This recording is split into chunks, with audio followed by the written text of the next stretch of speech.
Nisho, ang Dean po ng School of Diplomacy and Governance ng De La Salle College of St. Benilde. Bye kasi... With that, bye kasi baka may mag-walk out. Bye! Bye! Anong take mo sa DZMM? Bayad sa check-up o bayad sa doktor.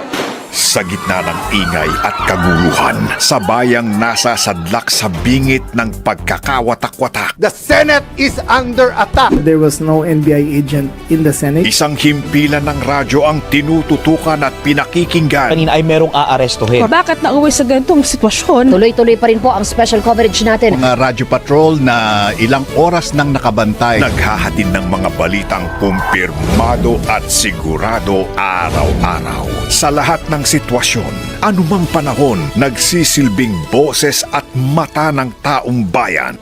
Basta't may nangyari, nakareport agad sa DZMM Radio Patrol sa Istrenta at DZMM Teleradyo.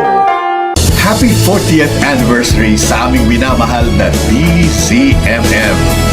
Una sa balita, una sa public service.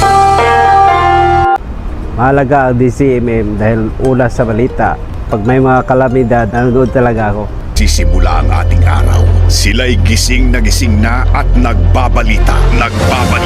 Sila ang news team ng DZMM. Hindi lang nagbabasa, manapay aktibong naghahanap at nag-uulat ng mga balita araw-araw. Christian Yosores, Robert Mano at Steve Raz, Johnson Manabat, Alvin El Chico, Doris Bigornia, mga patrol reporters at newscasters in one. Kaya ang inyong maririnig na mga balita ay laging kumpirmado, sigurado. The Morning News Team sa DZMM Radio Patrol sa Istrenta at DZMM Teleradyo. Mga balitang kumpirmado, sigurado. DZMM.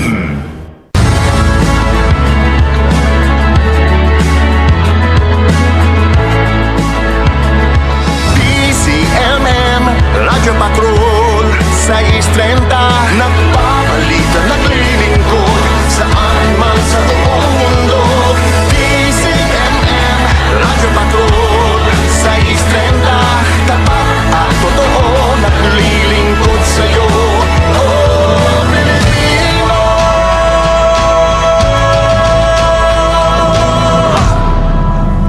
Humahataw, humahagupit, lumalatay na komentaryo sa himpapawid.